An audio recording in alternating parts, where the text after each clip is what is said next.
A Real Monde inizia il servizio civico a Scala dei Turchi. La sindaca Sabrina Lattuca ha arruolato 6 giovani realmondini da impiegare a tutela e vigilanza delle aree fruibili del sito archeologico,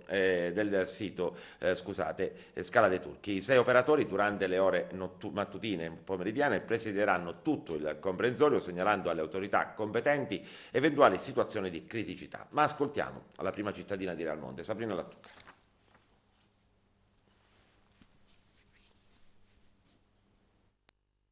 Finalmente domani mattina partirà il servizio civico Scala dei Turchi.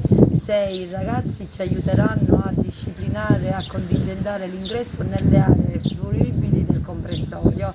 È chiaro, così si potrà anche tutelare al meglio l'intera collettività che va a fruire di queste spiagge meravigliose, e quindi ancora una volta la comunità di Realmonte getta le basi per una crescita che passi attraverso la bellezza e il territorio.